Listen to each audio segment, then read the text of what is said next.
Praise Lord. मैं Stanley Macwan, मेरे YouTube channel Hindi Gujarati Bible study में आपका स्वागत है। मेरे चैनल को अभी इसी वक्त आप सब्सक्राइब कर लीजिए। दाऊद ने गोलियत को मारा, ये बात हम सभी जानते हैं। और दाऊद ने एक ही पत्थर से गोलियत का नाश कर दिया और दाऊद को ये पूरा विश्वास भी था। लेकिन फिर भी दाऊद ने 5 पत्थर लिए थे। क्यों?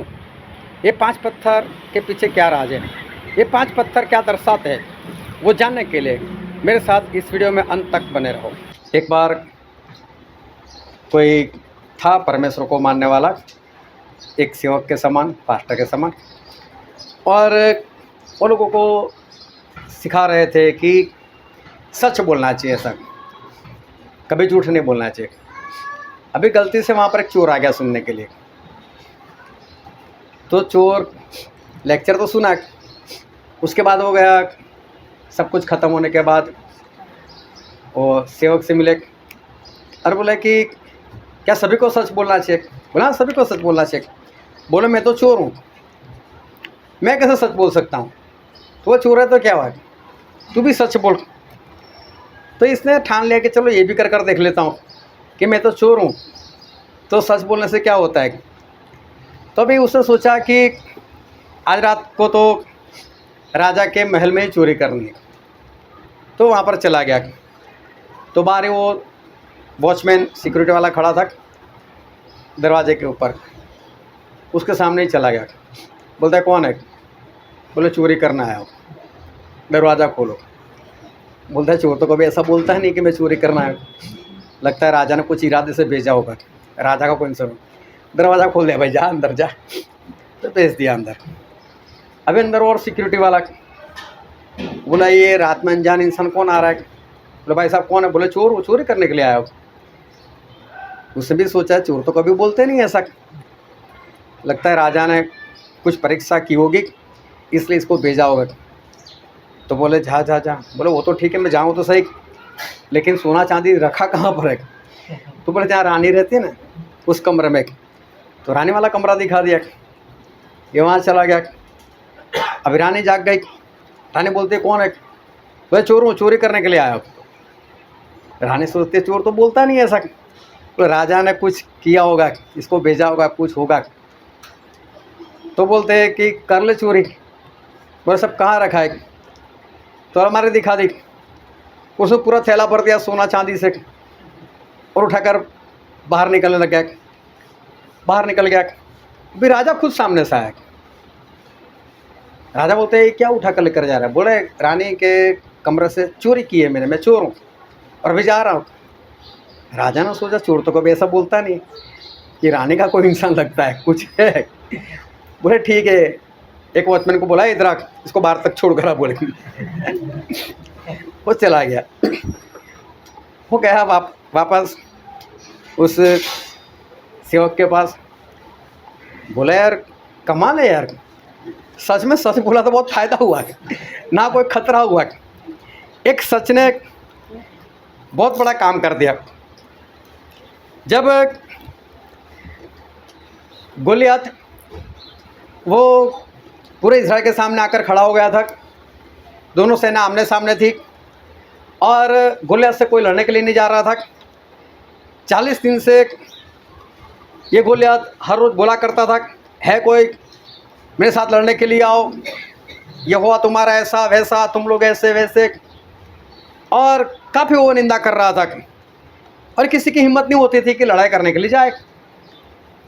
और 40वें दिन दाऊद वहाँ पर पहुँच गए और दाऊद वहाँ पर पहुँच गए तो दाऊद ने बोला कोई लड़ने के लिए जाओ, ये कैसा बोलता है, आप लोग ऐसे सुन कैसे लेते हो? सभी ने बोला सभी लोग डरते, अरे साउल राजा भी डरता है, तो फिर कैसे होगा ऐसा, कौन जाएगा लड़ने के लिए? तो फिर दाऊद ने सोचा अगर कोई नहीं जा रहा तो मैं जाता हूँ लड़ने के लिए। अभी दाऊद छोटे बच्चे, उनकी आयु नहीं लिखी, लेकिन अभी जवानी में पैर रख रहे थे। तो किसी ने जाकर साउल को बोला कि साउल कोई है लड़का जो लड़ाई करने के लिए तैयार हुआ है। पहले तो खुश हो गया, लेकिन जब दाऊद को देखा छोटा बच्चा, ये क्या लड़ाई करने के लिए जाएगा? बोले तू नहीं जा सकता, तो अभी जवान हो रहा है और वो अपनी जवानी से योद्धा है, मगर उसके पास अनुभव भी है। तो बोले तू कैसे जा पाएगा, तू नहीं जा सकता। तो फिर दाऊद ने सारी बातें बताया, रहे मैंने तो एक बार भालू को मार दिया, एक बार मैंने सिंह को मार दिया है, ये कौन सी बड़ी बात है, इसको भी मैं तो मार दूंगा, मैं जाऊंगा। राजा ने बोला चलो ऐसे ही पीछा तो छुड़ाना है, चाहे हार गए तो हार गए, मर गए तो मर गए, लेकिन 40 दिन से एक ही बात चल रही, तो कुछ तो करना पड़ेगा।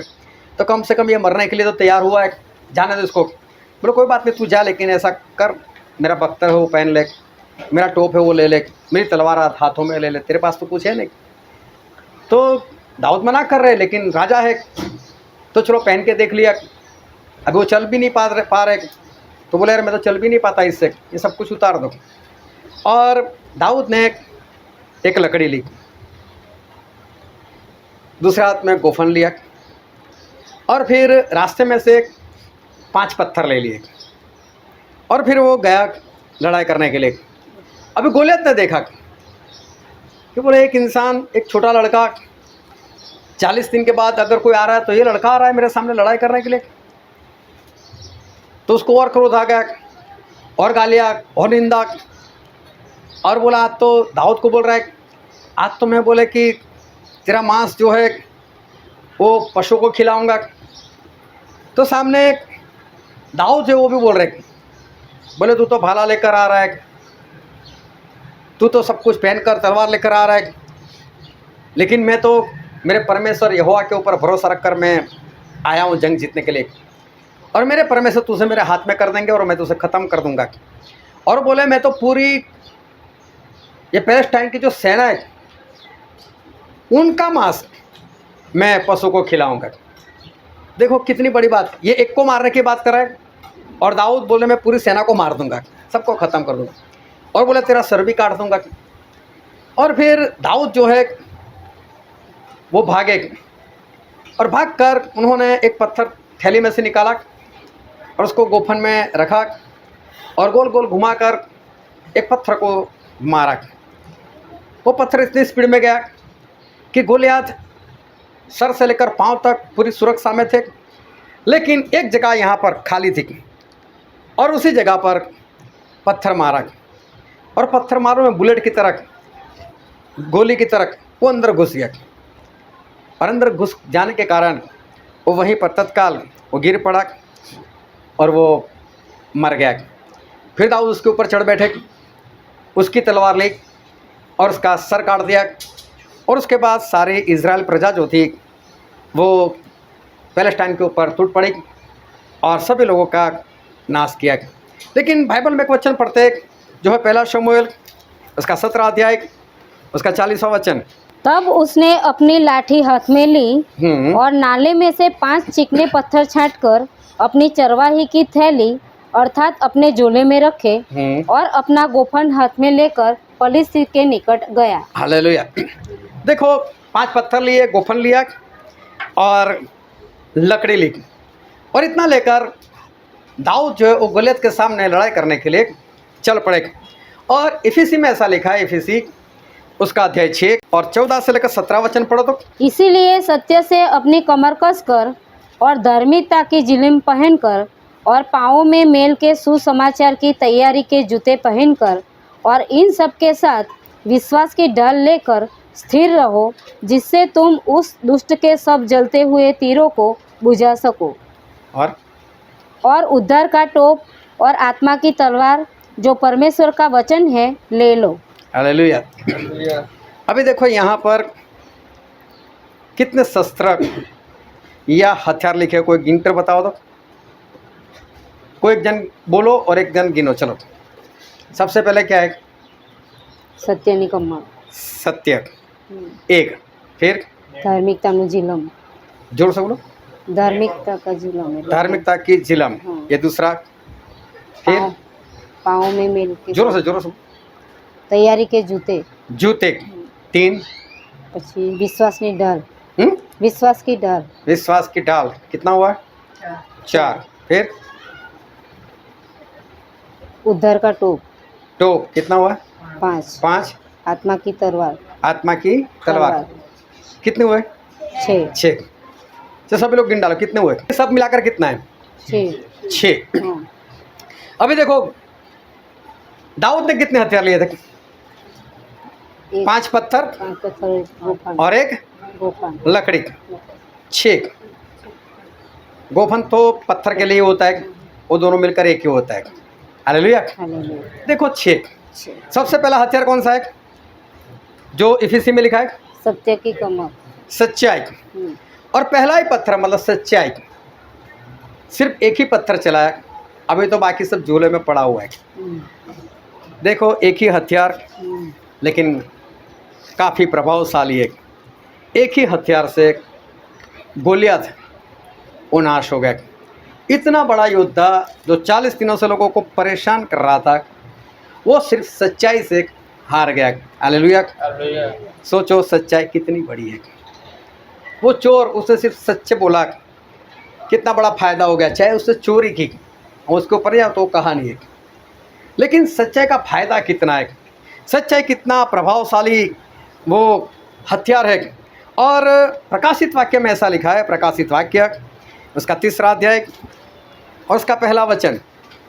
सरदीस की कलीसिया के दूत को यह लिख, जिसके पास परमेश्वर की 7 आत्माएं और 7 तारे हैं, वह यह कहता है कि मैं तेरे कामों को जानता हूँ।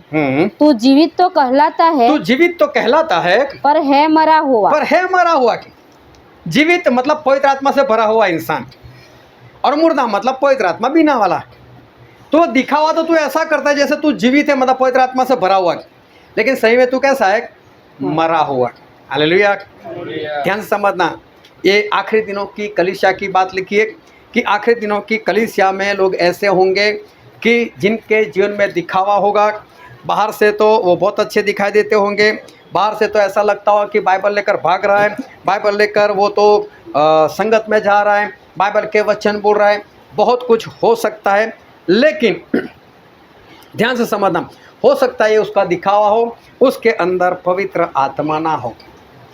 गोलियत और उसकी सेना, और सामने साउल और उसकी सेना, और साउल और उसकी सेना सभी लोगों ने बख्तर पहना हुआ था, जिलम को पहना हुआ था, उन्होंने बेल्ट लगाया हुआ था, उनके सर के ऊपर टोप पहना हुआ था, उनके हाथों में तलवार थी, सारे हथियार उनके हाथों में थे। लेकिन साथ साथ में क्या था? डर भी तो था, तो सारे डरपोक थे।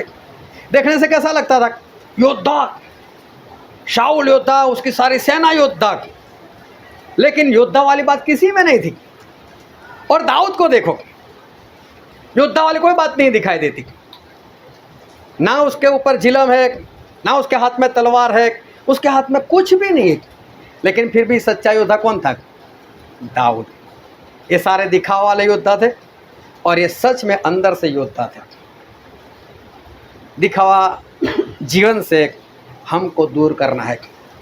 प्रभु यीशु देखो, राजाओं के राजा और प्रभुओं के प्रभु थे, स्वर्ग में रहने वाले और सामर्थी परमेश्वर, सर्वशक्तिमान परमेश्वर, लेकिन मालूम है इस धरती पर कैसे घूम रहे थे?